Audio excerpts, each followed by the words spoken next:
In the light of the horrific news regarding the murder of Henry Novak, are we now in a two-tier policing policy? Henry Novak's murder was absolutely awful, and it really does raise questions about the way how certain communities are treated in the UK. But we need to make sure that the police are operating without fear or favour. Anger is tearing the communities apart, unfortunately, because people are raising these issues. They're saying, like, we don't feel safe in our own country, we don't feel safe in our community.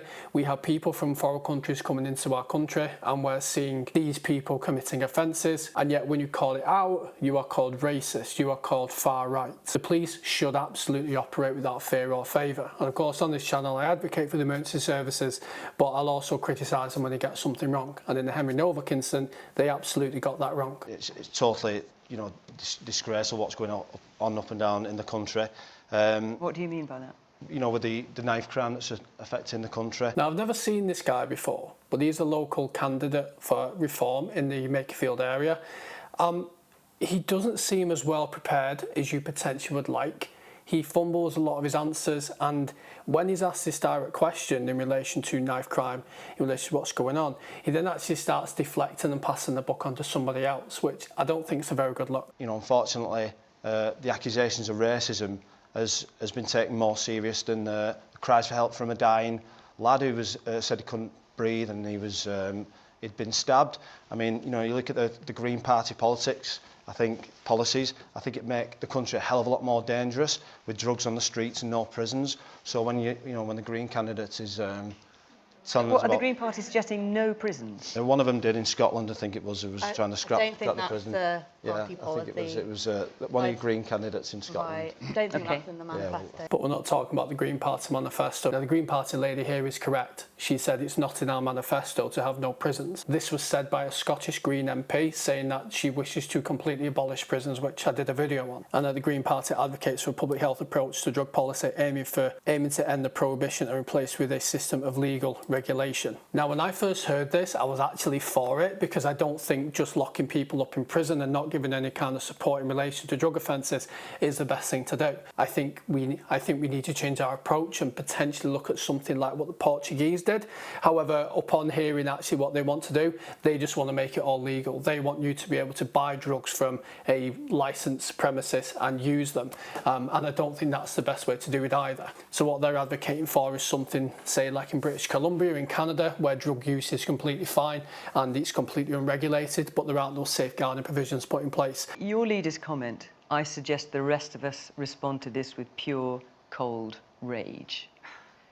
I mean, with that one, Do you support that comment? I think. Would you have said it? What I would say is, anyone who's watched the video, the body cam from the police officer, if anyone's got sons, relatives who are, teenagers going out and about on the town, watch that body cam footage and tell me that you don't feel rage. Oh yeah, absolutely. Everybody watched that body cam footage, felt enraged by what they've seen. Me as an ex-Bobby, I was looking at it and I was absolutely pretty disgusted about what I saw, and that the officers should not have handcuffed Henry Novak whatsoever. I can understand the reasons why they suspected he was the perpetrator of an incident, given the information they'd received, but as soon as somebody says that they can't breathe, you don't handcuff them, you check whether they can breathe or not. It's also important to know that in relation to this incident, the pathologist, who is a trained medical professional, said that the officer's actions did not contribute to Mr. Novak's death, that the injury he sustained were too catastrophic in order to survive. And what this question relates to is, following this incident happening, Nigel Farage, leader of the Reform Party, put on an ex-post calling for cold rage, which has then been cited as a reason why people then went out protesting in Southampton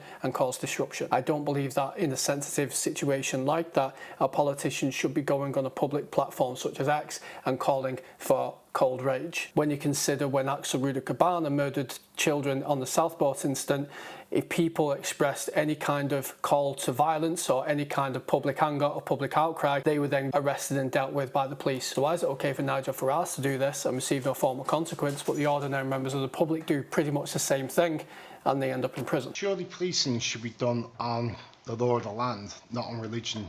or race. Trust your ordinary member of the public to absolutely nail it. The ordinary officer on the ground is not told, from my experience anyway, and from the experience of officers that I've spoken to, go out and treat this community different to the others. However, when we then have massive DEI incentives and we have directives from the government, from the Home Office, pushing DEI, pushing diversity, pushing inclusion, pushing equity, promoting people off the back of race, culture, sexuality, it naturally creates an indication to officers of a victim hierarchy. I've explained before, I went on domestic violence training and half of the training was to do with intersectionality, about people's lived experience and how you should treat them differently depending on their lived experience. People should be tried under the law as the law stands, not on the basis of an immutable characteristic. By doing this, you are saying that one group in society is less valuable if they are a victim of crime compared to another one. So in relation to two-tier police, and I have said this, on the ground level, I don't think it exists, just from personal experience and what I've seen. But as an organisation, I'd love to know the kind of conversations and the directives that are put down in those back rooms. What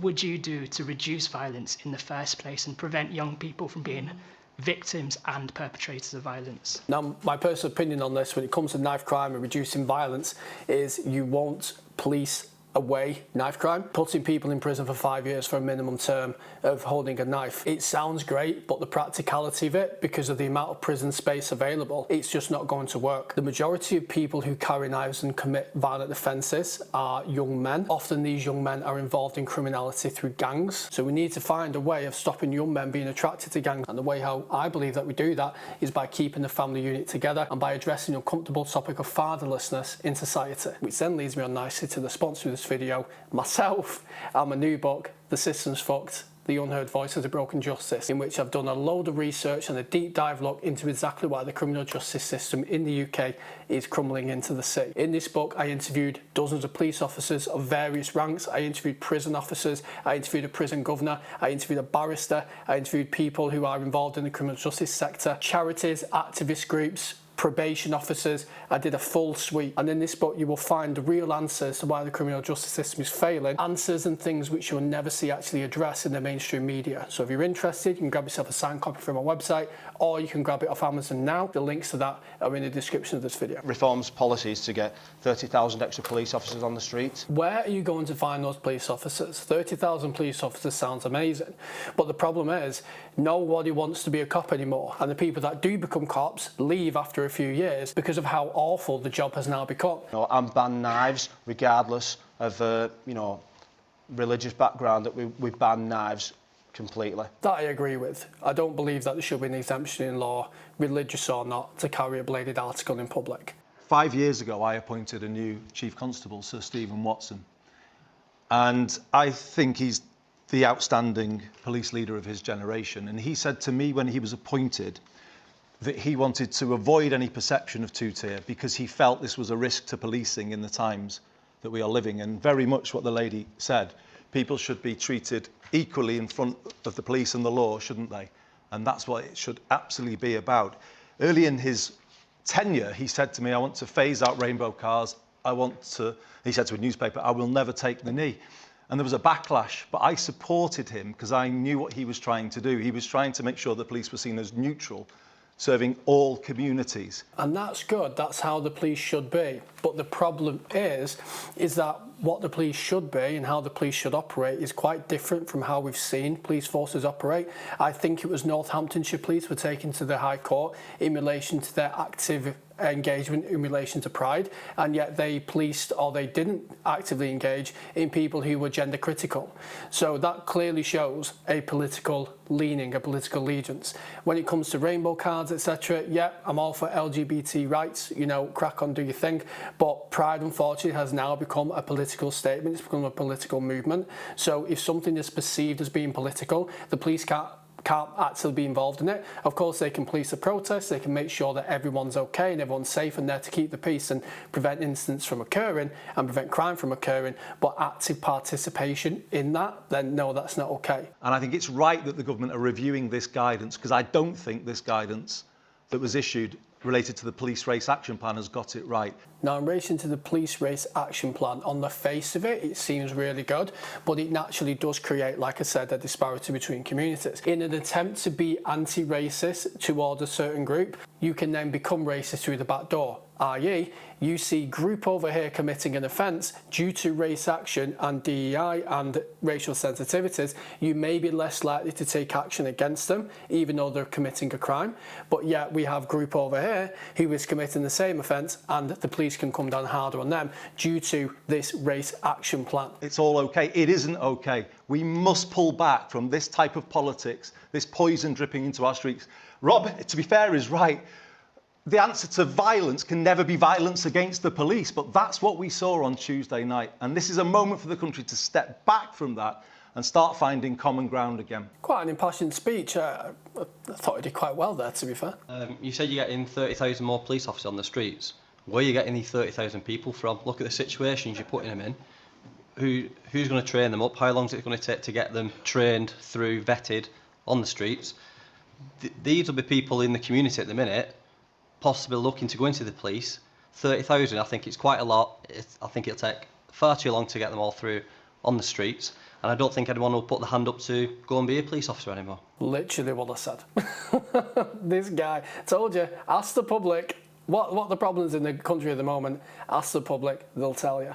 Police numbers in Greater Manchester are up, though, just so you know. We have recruited a lot more police there. You can recruit all the cops you want, but if more are leaving than joining, you're going to end up in a bad situation, which is happening right now. I just want to touch on some of the points that have been raised here, including that one. Are the Liberal Democrats still a thing? One of the plans for the Liberal Democrats is to restore some of that community policing back into our local communities, so that police can feel connected to their area, so that we can see more police on the streets connected to the people that they represent and the people that they protect. How are you going to do that if nobody wants to be a cop? Unfortunately, for one party around this table, with Nigel Farage, we haven't. We've seen instead an opportunity, as he always takes, to drive more fear and division within our communities and politicise something when the parents of Henry specifically asked for that not to happen. One thing that drives me crazy with politicians is that somebody asks them a question. Now, surely, if you're representing the party, you'd want to give the best answer possible to ensure that that person listening to you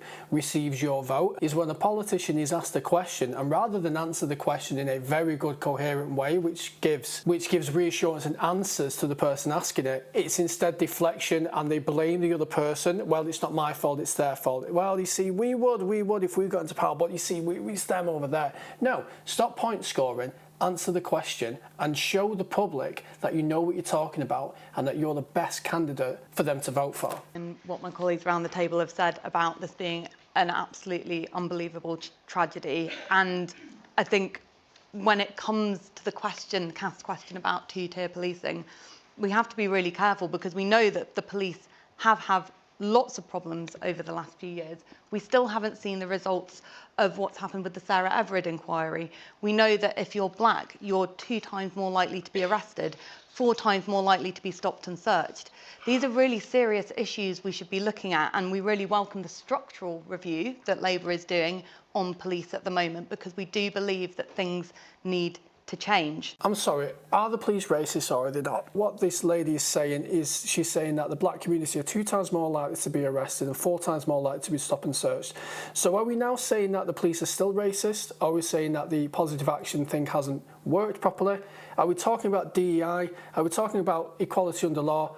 What the hell is going on? If someone can please explain to me what the hell is going on, because so far I'm a little bit confused, because I'm hearing a lot of different contradiction thoughts and opinions about the police service right now. But then also we have to look at, well, if the police are targeting a certain community more when it comes to arrest than it comes to stop and search, is there a reason for that outside of the police are just racist? And open borders apparently, according to the Green Party manifesto, that'll keep everybody safe. Yeah, come in, it's fine. And if you do cause issues when you come here, we'll just arrest anybody who calls it out. I'm a member of the Green Party. I want the community to be safe. Should not be in the same sentence. Well, everybody, I hope you enjoyed this video. Let me know what you thought in the comments. And if you did enjoy it, YouTube says you're going to love this video just as much. Make sure you like and subscribe, drop me a comment. Have a great day.